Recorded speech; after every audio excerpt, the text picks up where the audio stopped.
یہ نماز کا جزو لازم ہے.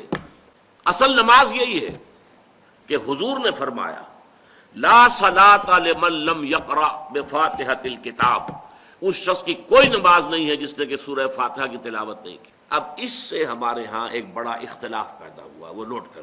ایک رائے یہ ہے آپ اگر علیحدہ نماز پڑھ رہے ہیں تو ظاہر بات ہے کہ آپ کو ہر رکعت میں خود پڑھنی ہی پڑھنی ہے سورہ فاتحہ.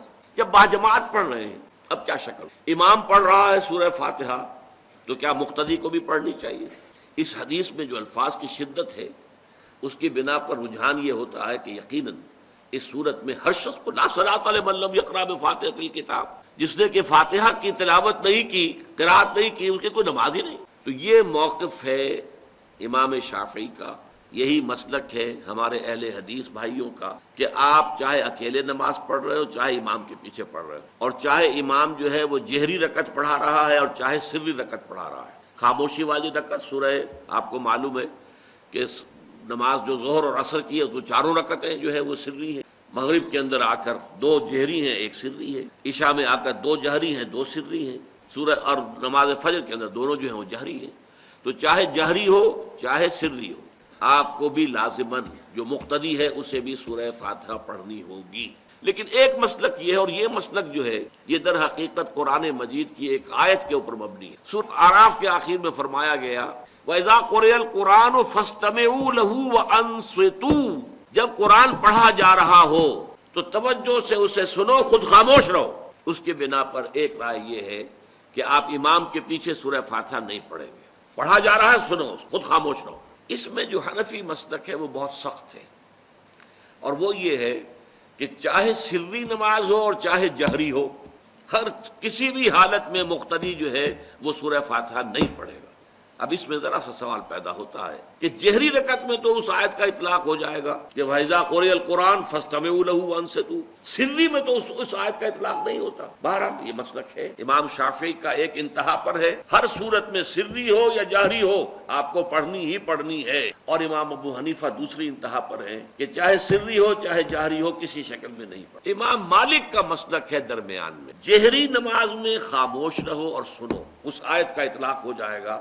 جب بلند آواز سے پڑھ رہا ہے امام تو پوری توجہ فاستمعوا له، اپنی پوری توجہ کو اس کے سننے کے اوپر مرکوز کر دو اور خود خاموش رہو. سری رکعت میں البتہ جبکہ وہ بھی خاموشی سے پڑھ رہا ہے آپ بھی.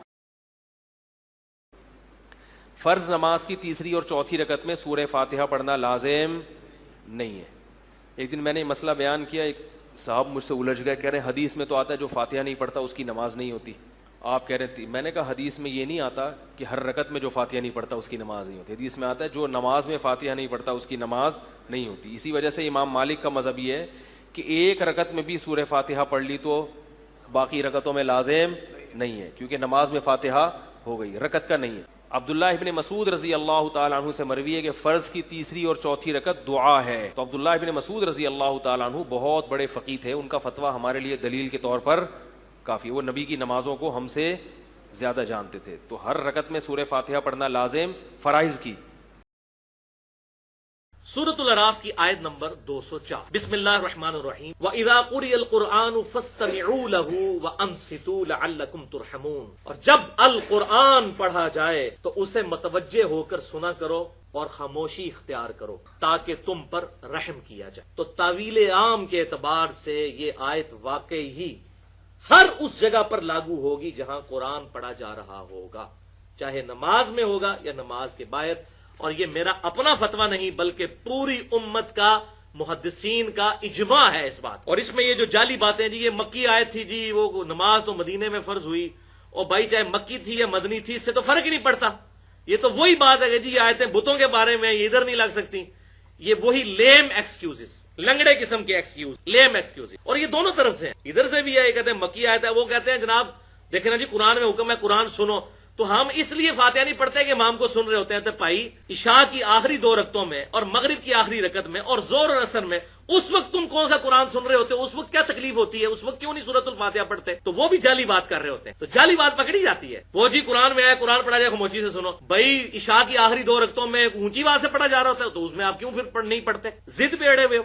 کہ یہ بات بالکل لاجیکل ہے، عام فطرت پہ جو مسلمان پیدا ہوتا ہے، چاہے بریلوی ہو، دیوبندی ہو، اہل حدیث ہو، اہل تشیع کے ہاں ظہر اور عصر کی نمازوں میں ساری رکعتوں میں وہ سورۃ الفاتحہ پڑھتا ہے، اور عشاء کی آخری 2 رکعتوں میں اور مغرب کی آخری رکعت میں بھی پڑھتا ہے، جب تک مولوی اس کو پٹی نہ پڑھاتے۔ ہم خود بھی پڑھتے تھے، مطلب ہمارا دماغ ہی نہیں تھا کام کرتا کہ یار یہ کس طرح ہو سکتا ہے کہ بھئی اب میں ظہر میں وہ اپنی دکان 4 دکانوں کا حساب کرتا رہوں 4 رکعتوں کے اندر کہ میں منہ بند کر کے، اور آپ کی تو نماز ہی بڑی لمبی ہوتی تھی، تو پہلی 2 رکعتوں میں تو صحابہ کرام کہتے ہیں، وہ جابر بن عبداللہ کا میں نے بیان کیا 843 نمبر سنن ابن ماجہ کی، کہ ہم ظہر اثر کی پہلی 2 رکعتوں میں 7 سورتیں بھی پڑھا کرتے تھے، یعنی جب تک آپ صلی اللہ علیہ وسلم رکوع میں نہیں جاتے تھے ہم قرآن پڑھتے رہتے تھے۔ بخاری اور صحیح مسلم کی متفق علیہ حدیث ہے کہ آپ صلی اللہ علیہ وسلم نے ارشاد فرمایا کہ جب فرض نماز کی اقامت ہو جائے تو کسی کے لیے جائز نہیں ہے کہ اس فرض نماز کے علاوہ کوئی اور نماز پڑھے۔ وہ عقل بھی مانتی ہے، اب پیچھے سنتیں بعد میں بھی پڑھ سکتے ہیں، سنتوں کا تو کوئی مسئلہ نہیں، سورج نکلنے کے بعد بھی پڑھ سکتے ہیں۔ میرا سوال ہے، سورۃ فاتحہ نماز کے وقت ہر ساتھ میں پڑھنا لازم ہے؟ دیکھیں، اگر فرض نماز ہے نا تو فرض نماز کی پہلی اور دوسری رکعت میں سورہ فاتحہ کا پڑھنا واجب ہے، اور فرض کے علاوہ جتنی نمازیں ہیں، چاہے وتر، سنت موقدہ، غیر موقدہ یا نوافل، جیسے صلاۃ التسبیح کی 4 رکعتیں پڑھی جاتی ہیں، تو اس میں سورہ فاتحہ کا ہر رکعت میں پڑھنا واجب، اور ہر رکعت میں سورہ فاتحہ کے بعد کسی سورت اور آیت جو 3 آیتیں چھوٹی ہیں یا ایک بڑی آیت جو 3 چھوٹی آیتوں کے برابر ہو، اس کا پڑھنا بھی واجب ہے۔ ٹھیک ہے۔